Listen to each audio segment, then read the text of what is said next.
tidak untuk pribadi, golongan, partai, ataupun kelompok, tidak. Kalau sudah jadi kepala daerah, ya kepala daerahnya rakyat, bukan kepala daerahnya hitam, putih, merah, ataupun kuning, dan lain sebagainya. Itu harus dideklarkan seperti itu, sehingga tidak ada pengkotak-kotakan. Ini yang pertama. Yang kedua, kita harus yakin dan optimis bahwa Jawa Tengah itu potensinya luar biasa, hanya perlu ditata dengan baik saja, terutama tadi pemerataan pengembangan wilayah antara di wilayah selatan dan juga di wilayah utara. Ini penting. Kemudian yang ketiga, ya tadi konsep pentahelik tadi coba diterapkan. Pemerintah Jawa Tengah harus memulai libatkan itu akademisi, kemudian para pebisnis, akademisi, masyarakat, dan media.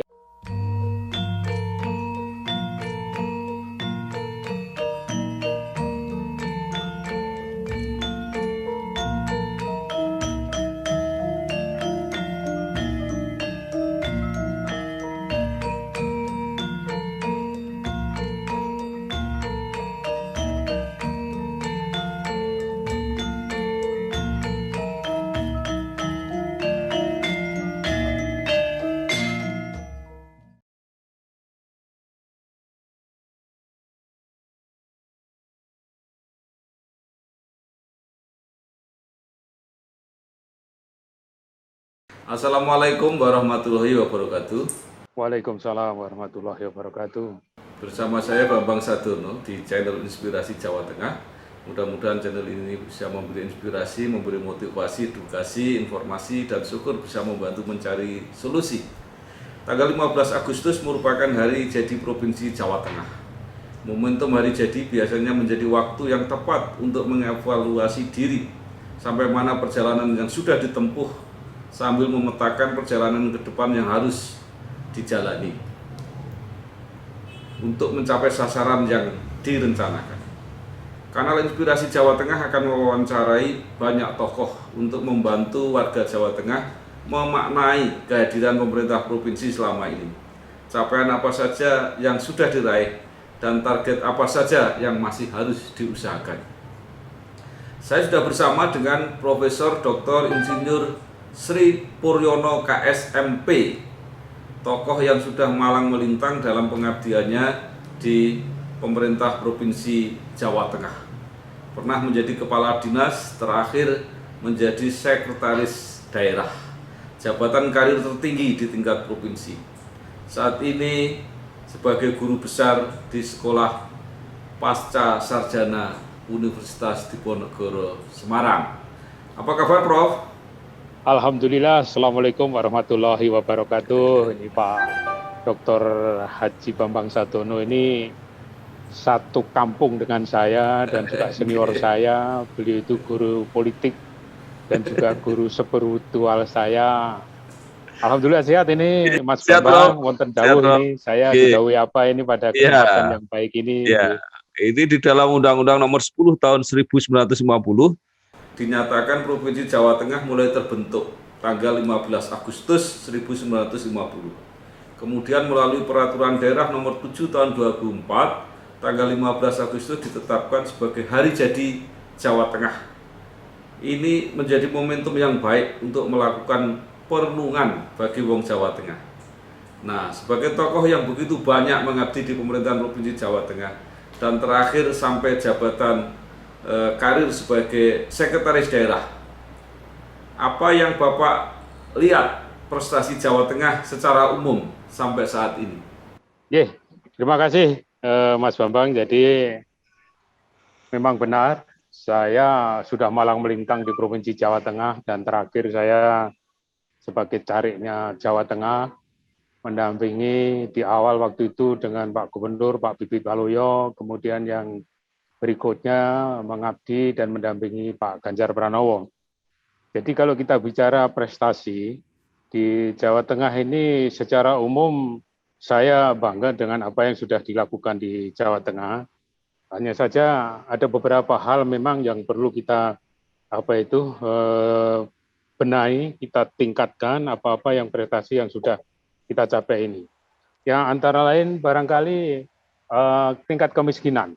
perlu diketahui bahwa penduduk Jawa Tengah hasil sensus tahun 2020 ini menyebutkan di situ ada 36.516.035 orang. Ini terdiri dari laki-laki 18.300.000 lebih dan perempuannya 18.153. Jadi di Jawa Tengah ini masih banyak laki-lakinya nih Mas Bambang. Kemudian tingkat kemiskinan ini data terakhir ini 11,79%. Atau kalau diorangkan ya 4,11 juta. Sebenarnya target Jawa Tengah ini di periode pertama Pak Ganjar memimpin ini sebenarnya di bawah 10%. Namun belum bisa tercapai, hal ini banyak faktor dan sebenarnya Jawa Tengah sudah banyak berkarya. Kalau dihitung ini selama kepemimpinan Pak Ganjar ini sudah menurunkan 2,7% penurunannya dari 14, sekian persen menjadi 11,81% kalau tidak salah. Kemudian dengan indeks pembangunan manusia, terakhir Jawa Tengah ini adalah IPM-nya adalah 74,18. Ini salah satu indikator keberhasilan pembangunan ini adalah dari indeks pembangunan manusia. Ini terdiri dari 3 dimensi, yaitu dimensi kesehatan, kemudian dimensi pengetahuan dan juga kehidupan yang layak. Kalau kita melihat target ini tentunya walaupun belum mencapai secara maksimal, tapi dengan kondisi seperti ini Jawa Tengah cukup bangga karena tidak kita dengar lagi daerah-daerah yang kekurangan pangan. Kemudian juga tingkat elektrifikasinya juga tinggi. Kemudian juga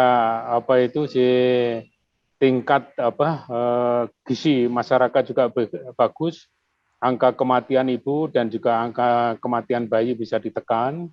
Namun di beberapa sisi harus kita perlu ada keseimbangan pembangunan wilayah ini Mas Bambang. Ya. Jadi di wilayah selatan dan wilayah utara ini ada ketimpangan. Ini secara umum ada progres yang menggembirakan, tapi ada beberapa hal yang perlu dibenahi. Begitu Mas Bambang.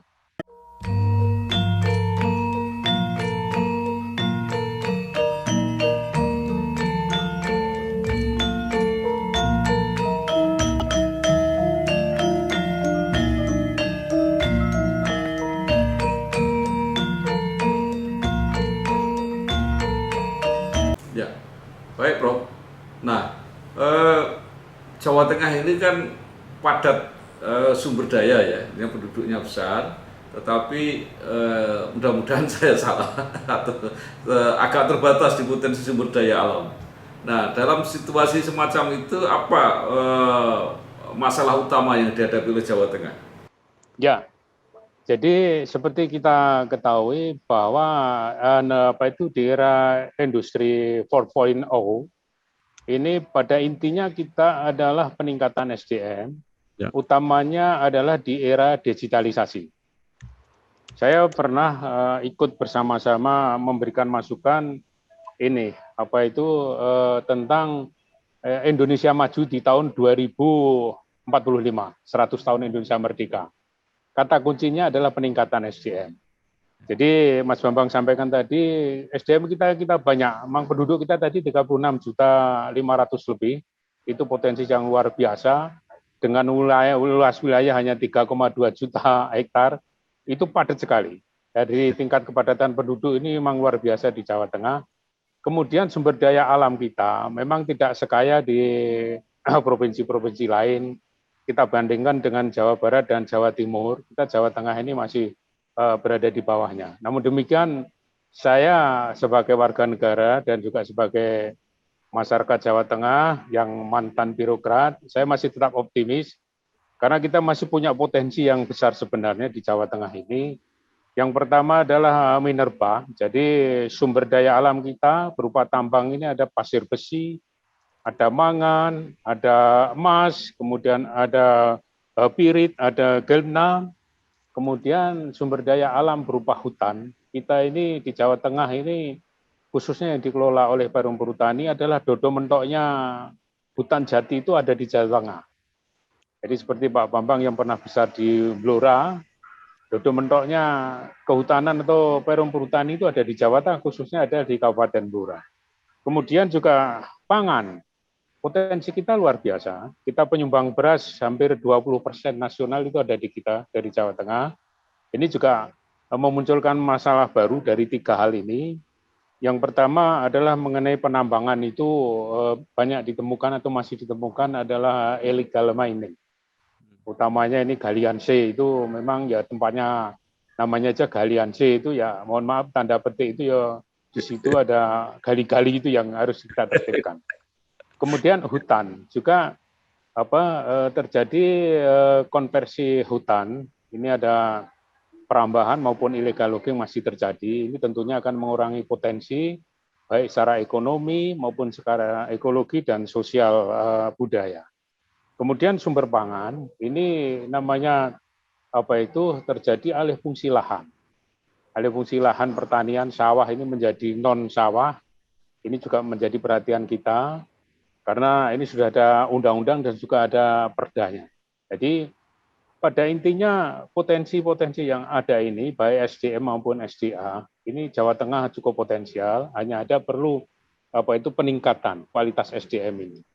Jadi kualitas SDM di Jawa Tengah untuk mengelola sumber daya ini perlu kita tingkatkan. Kemudian di samping itu juga para pelaku-pelaku ekonomi. Ini penting, makanya di era pandemi seperti ini UMKM harus kita galakkan. Industri rumah tangga, home industry, itu juga harus kita dorong. Makanya kondisi sekarang ini memang kalau dibilang sulit ya sulit, tapi itu harus kita hadapi. Kita hadapi, bahkan tagline-nya di hari kemerdekaan yang ke-76 ini kan Indonesia tangguh dan Indonesia tumbuh. Jadi tangguh dan tumbuh, ini penting. Mari saya memberikan seruan kepada siapa saja, kita hadapi, kita lawan. Bukan kita berdampingan, tapi harus kita lawan. COVID ini bersama-sama untuk bisa tangguh dan tumbuh. Saya kira gitu, Mas Bambang.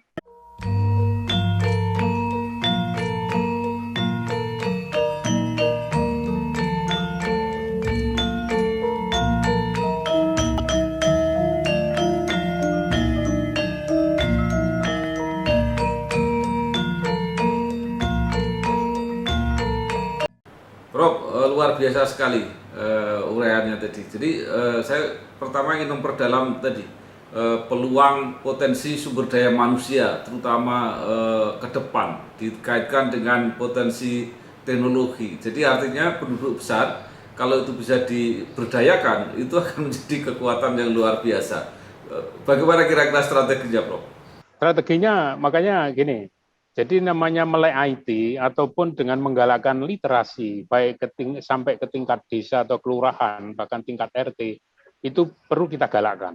Jangan sampai yang lain sudah maju kepada industri 4.0 bahkan sudah akan berkembang itu di negara-negara maju Jepang, Singapura itu sudah bukan 4.0 sudah mencapai menuju kepada 5.0 sudah 5. Jadi kita ini di era digitalisasi ini aja belum semuanya melingkupi kepada masyarakat, di sana sudah berlari ke yang 5. Untuk itu saya berharap ini peran daripada ilmu dan teknologi ini penting. Dan ini harus dilakukan oleh semua pihak. Makanya saya selalu menekankan kepada pihak-pihak yang pengambil kebijakan. Apapun kegiatan utamanya yang strategis dan penting, itu libatkanlah konsep pentahelik itu. Yang pertama adalah akademisi, yang kedua adalah businessman, kemudian yang ketiga adalah government, kemudian yang keempat adalah masyarakat, dan yang tidak kalah penting ini sangat berkaitan dengan Mas Bambang dan teman-teman adalah media. Jadi jangan sampai apa yang sudah dilakukan ini seolah-olah merasa dirinya paling bagus, tapi ternyata dia seperti katak dalam tempurung. Isinya, wah ini hebat aku sudah di sini, tapi ternyata hanya ada di dalam situ. Ini yang barangkali saya menghimbau kepada pemerintah, apapun kegiatan yang sifatnya penting dan berdampak strategis, itu libatkanlah konsep pentahelik ini. Dan semua sudah melakukan, semua siap. Dari akademisi, kemudian dari masyarakat pun sudah terkondisikan bahwa siap untuk menyambut perubahan, utamanya adalah perubahan menuju kebaikan. Saya kira gitu, Mas Bambang. Ya.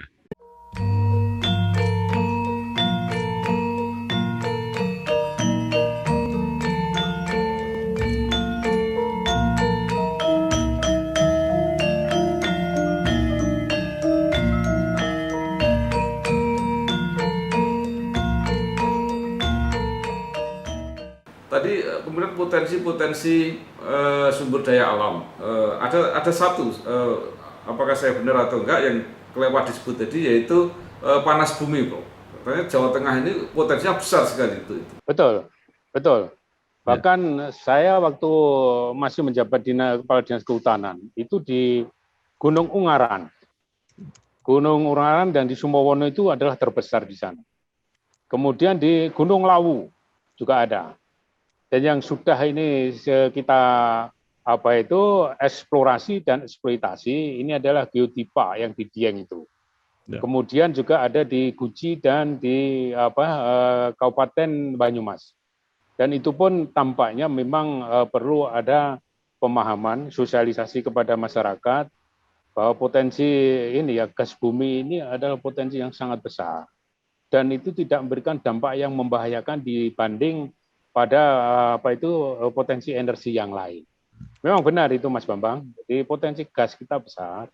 Nah, inilah yang perlu kita sikapi bersama, di samping juga peningkatan SDM, juga berikanlah pemahaman sosialisasi kepada masyarakat itu yang sejelas-jelasnya, sejujur-jujurnya, setransparan-transparannya. Ini yang penting. Yeah.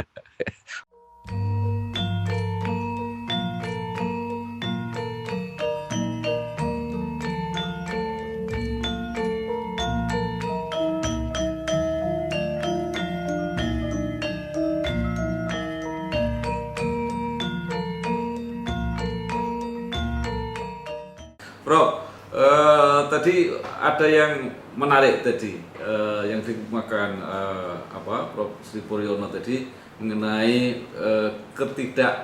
keseimbangan pengembangan wilayah antara wilayah utara dan wilayah selatan. Kemudian dikaitkan dengan potensi tadi yang juga disebutkan pasir besi.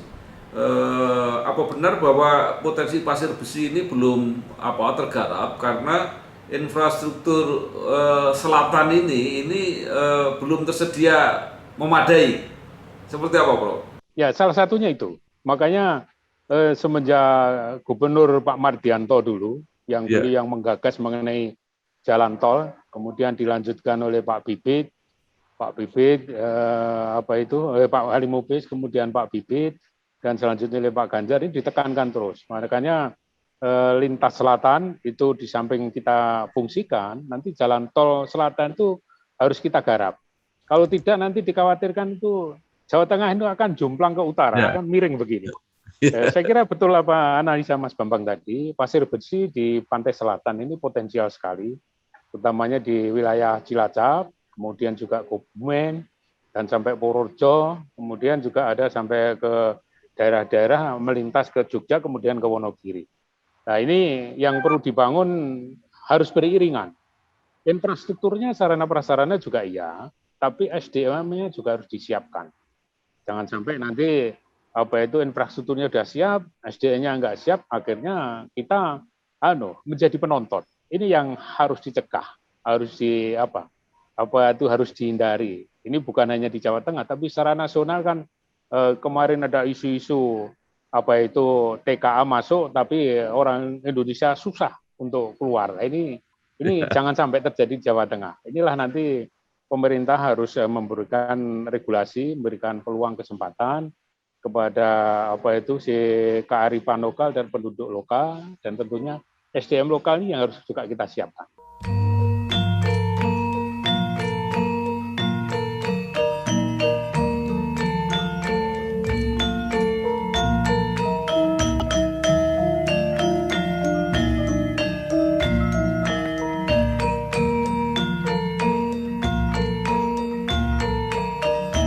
Ya, Bro, itu ada potensi seperti raksasa tidur gitu kira-kira di selatan itu.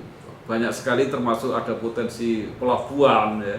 Kemudian Cilacap kan kita baru saja mendengar virus itu kan katanya mendaratnya di Cilacap. Jadi sebenarnya potensi pelabuhan Cilacap itu cukup besar. Nah, Bandara Internasional Jogja itu sudah mendekat dengan Purworejo misalnya. Nah, saya yang bertanya-tanya itu kenapa gitu ya? Kenapa selama ini potensinya besar itu kok tidak dimanfaatkan? Ya, jadi pengembangan pelabuhan Cilacap Tanjung Intan ya, namanya Tanjung Intan itu harus itu. Jangan sampai itu tadi kita punya daging tapi yang punya nama orang lain. Satu. Sebenarnya sudah masuk program Tanjung Intan itu termasuk pelabuhan yang harus dikembangkan menjadi pelabuhan lintas negara. Ini penting. Hanya jangan sampai di sana yang dikenal itu hanya Nusa Kambangan saja, jangan. Yeah. Tapi pelabuhannya harus. Apalagi nanti kaitannya kalau ada penambangan pasir besi di sana, ini transportasi yang digagas oleh Bapak Presiden itu ada tol laut, pemerintah Jawa Tengah harus berani bahwa Tanjung Intan ini adalah menjadi pelabuhan yang strategis. Kemudian yang kedua mengenai bandara, itu New Yogyakarta Internasional. Itu sebenarnya harusnya Kabupaten Purworejo ini harus menangkap. Purworejo sudah mendeklarasikan diri. Sebenarnya yang punya bandara itu orang Jogja. Tapi yang lebih dekat itu adalah kami Purworejo. Lah sekarang apa Purworejo yang harus dibuat? Ya, ini Purworejo harus ini. Kalau perlu diberikan prioritas untuk pembangunan infrastrukturnya, kemudian juga memberikan peluang-peluang penduduk setempat, misalnya untuk usaha-usaha mikro, kecil, menengahnya ada di sana. Kemudian yang lebih penting lagi nanti ini Mas Bambang, kaitannya dengan otoritas Borobudur.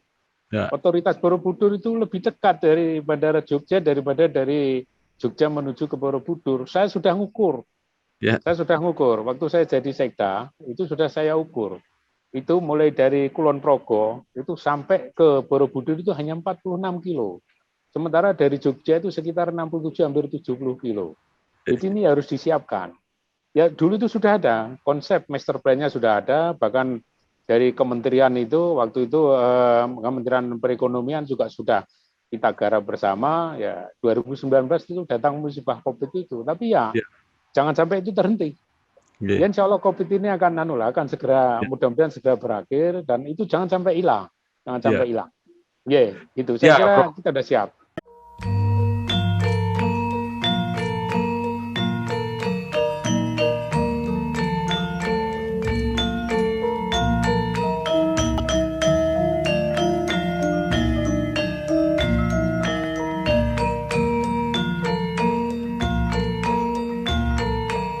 Ya, kita menyadari semua bahwa pandemi COVID ini menghentikan banyak langkah yang sudah diprogramkan. Bahkan secara nasional juga termasuk Jawa Tengah, ekonominya sangat terdampak dan pertumbuhannya negatif. Nah, pertanyaan saya ini, seberapa berat tekanan pandemi ini terhadap Jawa Tengah sehingga kita bisa mengukur seberapa parah persoalan kita, sehingga kalau mau menyembuhkan itu juga seberapa besar usaha yang harus dilakukan. Ya, jadi begini, di Jawa Tengah ini kan masuk 3-4 besar terus, kadang di ranking pertama, ranking kedua, ketiga, dan keempat. Itu jumlah penderita ataupun terpapar COVID ini. Di samping itu juga tingkat kematiannya cukup tinggi. Memang beban berat buat kita di Jawa Tengah, sementara penduduk kita juga sudah 36 juta. Bagi pendapat saya, sebenarnya saya dari awal sudah nyampaikan di forum-forum resmi bersama teman-teman dari Pemda, coba berdayakan struktur pemerintahan sampai ke tingkat RT. Ya. Tingkat RT, kalau dari awal waktu itu RT dilibatkan, ya sudahlah, RT itu kita tambahi honor lah untuk memantau warganya, karena yang lebih dekat itu RT. Jadi Jogo programnya Pak Ganjar, Jogo Tonggo, eling dan ngelengke itu dari bawah, tidak bisa. Kita tidak bisa program itu dari pusat, bahkan provinsi langsung ke desa, berdayakan itu. Jadi memang tekanan berat. Tapi alhamdulillah di bulan Juli kemarin kita ini inflasi kita kecil Pak, hanya 0,06 atau berapa itu.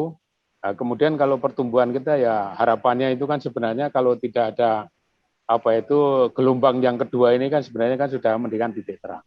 Jawa Tengah memang beban berat.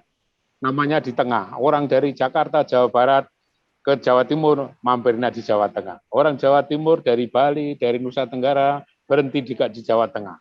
Jadi sebagaimana pada saat juga kemarin Lebaran itu sebenarnya kan tidak semuanya bisa kita tahan, bisa hentikan. Ada saja orang-orang yang nyelonong yang masuk nekat ke Jawa Tengah. Namun demikian saya optimis dengan programnya si pemerintah, dan harapan saya itu Pak, sekali lagi libatkan sampai struktur pemerintahan yang ada di bawah. RT, RW, lurah, itu yang dekat. Jadi jangan apa-apa semua dari pusat, dari ini. Baru saja saya membaca kemarin hasil si virtual musren hari Senin kemarin itu Lurah Klaten itu malah Pak adanya bansos dari Kementerian Sosial jadi masalah karena datanya tidak valid. Nah ini namanya database-nya itu yang penting. Ya. Tidak mudah tapi harus single datanya itu harus betul-betul kita capai. Jadi di saat yang seperti ini walaupun berat, saya juga mengimbau khususnya kepada penentu kebijakan, para pihak-pihak kepentingan tetap optimis. Kami support. Kami dari akademisi, juga Mas Bambang dari tokoh masyarakat yang begitu aktif bagaimana menyuarakan. Ayo, jadikan COVID ini menjadi musuh bersama supaya kita bisa tangguh dan bisa tumbuh kembali menjadi Indonesia maju. Gitu, Pak.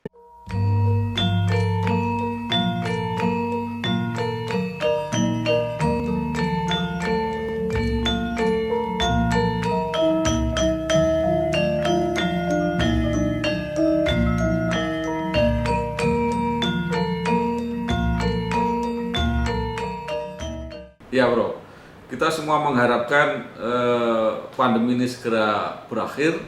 Nah, sambil mempersiapkan ke depan, kira-kira menurut Prof. Sri ini apa yang harus kita lakukan begitu ini melandai bahkan berakhir pandemi ini? Itu tadi. Jadi namanya si pemetaan terhadap potensi-potensi strategis itu harus tetap dilakukan. Kemudian juga kita rancang. Jadi seperti dalam penanganan bencana secara umum ya. Jadi sekarang ini semenjak terjadinya, kemudian pasca dan recovery-nya harus dihitung. Ini yang barangkali pemerintah belum banyak berpikir seperti itu. Setelah nanti ini COVID ini selesai, itu apa yang harus dilakukan, terus recovery-nya bentuknya apa. Kekuatan ekonomi kita di UMKM harus kita dorong, Pak. Itu harus kita dorong. Sekarang ini Giant sudah lemparan matahari sudah tinggal kedip-kedipnya. Yeah. Ini belum yang lain. Itu sudah yang besar-besar sudah mulai lemparan. Lah UMKM ini harus kita siapkan. Ya kata kuncinya tadi satu adalah pemahaman terhadap IT dan peningkatan kualitas SDM di segala bidang. Pertanian pertanian yang maju, jangan pertanian konvensional. Kemudian hortikultura juga begitu. Banyak kok Jawa Tengah ini potensi-potensi yang bisa dikembangkan. Bahkan teman-teman saya di era pandemi ini, dia memanfaatkan, dia mantan dari pengusaha sukses, ya sekarang dengan dagang sayur, dagang buah itu dia bisa tahan itu. Inilah yang perlu kita dorong. Kata kuncinya, pasca pandemi kita harus menyiapkan apa langkah recovery-nya dan juga apa langkah menuju kepada pertumbuhan. Makanya tidak salah apa yang dicanangkan oleh Pak Presiden melalui Menseknek itu Indonesia tangguh dan Indonesia bertumbuh. Jadi tangguh dulu menangani COVID, menghadapi COVID ini. Setelah itu kita harus tumbuh dan berkembang untuk maju. Apalagi di era nanti 2045, 100 tahun Indonesia merdeka apa yang harus kita harus kita capai, kita harapkan. Ada nonton. Ya.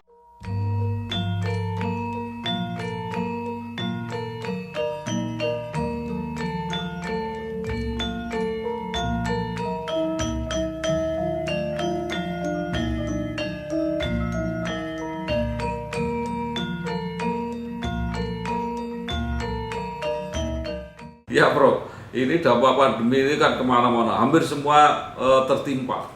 Tapi salah satu yang dekat dengan Prof. Sri ini kan kegiatan kesenian. Para seniman ini ngaruh nih sambatnya. Nah ini apa saran Prof. Sri untuk itu? Jadi memang betul. Jadi di sektor seni budaya, kebetulan saya sebagai ketua Komite Seni Budaya memang pada menjerit, Pak. Di awal-awal dulu di 2020, di pertengahan saya mencoba dengan teman-teman, kita coba ayo tampil virtual, kita urunan. Nah, lama-lama juga teman-teman ini juga ada keterbatasan.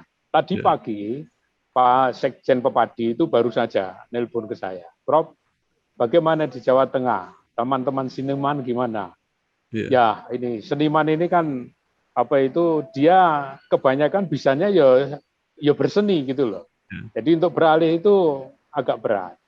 Di Ngesti Pandowo aja lah yang anggotanya 98 orang. Saya pernah sampaikan kepada teman-teman, Mas, kita dalam hal ini pengurus KSBN dan juga teman-teman Pepadi, ini kan juga ada keterbatasan. Saya hanya sifatnya sementara. Cobalah penjenengan punya usaha. Apakah nggawe keset bekas itu kain, kemudian apakah jenengan bikin handicraft, kemudian bisa kita carikan pasarnya, kemudian juga usaha-usaha lain yang semua itu bisa untuk menyambung hidup, bertahan hidup. Ternyata juga berat. Juga berat, Mas Bambang, apalagi Mas Bambang kan sebagai pemerhati dan juga pembina seni Ngesti Pandowo juga seperti itu. Malah saya yang agak kemarin agak gelo itu juga ada teman-teman yang terpapar sampai meninggal seperti itu kan ya walaupun kalau terlepas dari qadar dari Allah, tapi kita harus ada upaya-upaya. Jadi bagi seniman memang terpukul betul, Pak. Jadi saya berharap ya kita lah nanti akan saya coba untuk melakukan virtual acting, jadi pertunjukan virtual, dan itu sebenarnya tidak mahal, Pak. Saya pernah nanggap beberapa dalang itu, ya saya bagian hanya 10 juta aja dia sudah berjalan. Ini kan sebenarnya kan bagi kita ini kan ya 10 juta sudah bisa ngidupin 20-30 orang dalam waktu yang seperti itu. Tapi kayak suwe-suwe itu ya WD kadang-kadang juga ini mikir juga mau cari ke yang lain, ke para pengusaha-pengusaha juga, rupanya juga pengusaha sendiri juga sudah punya tugas atau beban yang lain. Jadi memang harus prihatin dan juga ada pengalian usaha selama pandemi ini. Ya.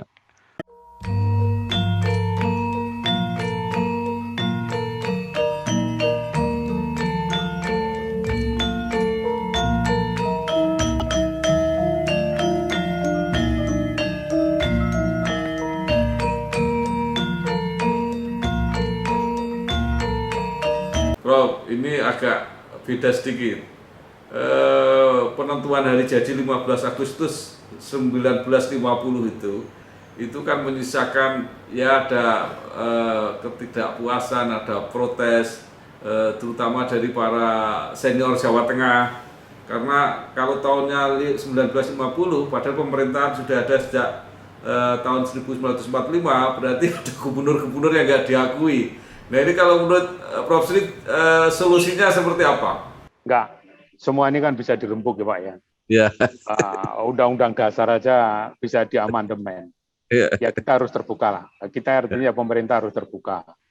Adakanlah dialog, adakan diskusi, pertemuan dengan mengundang para ahli, para pakar yang independen, kompeten di situ. Jangan sampai kok ini pokoknya Perda nomor 7 ya itulah. Sementara kan si 45 sampai 50 itu kan sudah ada gubernurnya. Jadi ini saya setuju nanti Mas Bambang, coba kita selaku tokoh dan juga budayawan ini bisa mengusulkan kepada pemerintah, cobalah di sela-sela seperti ini bisa kita lakukan rembukan lah. Kan bahasanya kita itu kan sebenarnya kata kuncinya kita ini kan dirembukan. Bahasa elitnya ya musyawarah. Nah, kita rembuk lah. Kalau memang udah sepakat seperti itu ya, saya waktu jadi sekda sering itu dikomplain para sesepuh-sesepuh. Mas Pur mumpung jadi sekda, mbok ini dimulailah. Ini ternyata juga belum bisa wiwit saya. Dan sekarang inilah saatnya barangkali yang tepat menuju semangat kita di 17 Agustus 2021 ini. Ayo kita mulai. Kalau perlu nanti kita duluan aja Mas Bambang. Ya. Kita ini ya penjenengan sebagai tokoh pembina budaya, saya sebagai dari teman-teman dari akademisi, para sesepuh-sesepuh nanti kita undang. Ayo rembukan dulu.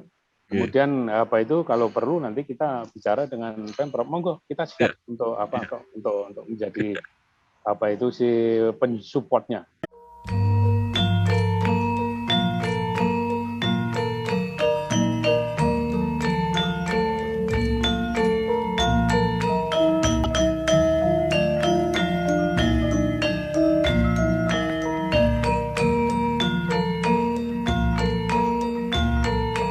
Ya, kita bikin webinar gitu, mumpung momentumnya juga tepat nih. Ya.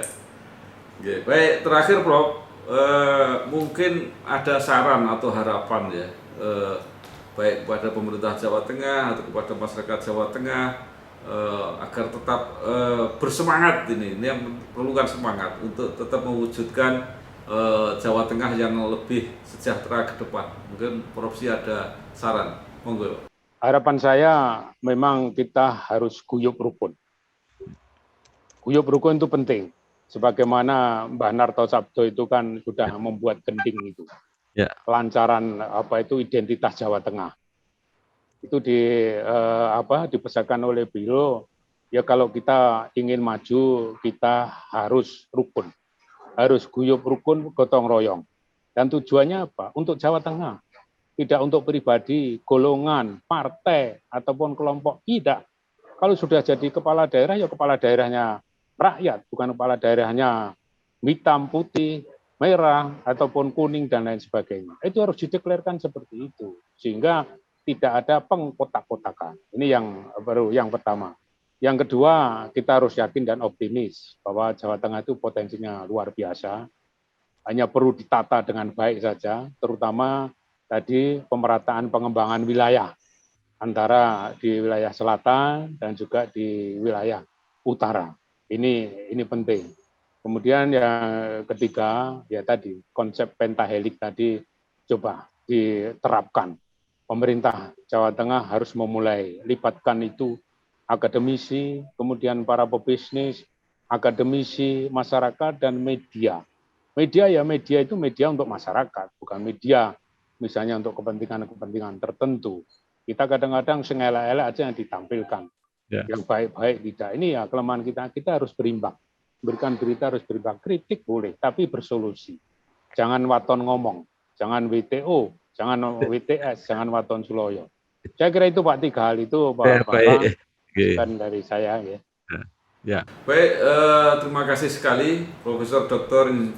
Insinyur Sri Puryono KSMP, Guru Besar Sekolah Pascasarjana Undip, mantan Sekda yang sudah lama bekerja di Provinsi Jawa Tengah, atas semua pendapat, saran. Mudah-mudahan Jawa Tengah di ulang tahunnya yang ke-71 ini tetap bersemangat melewati pandemi dan menyongsong masa depan yang lebih baik.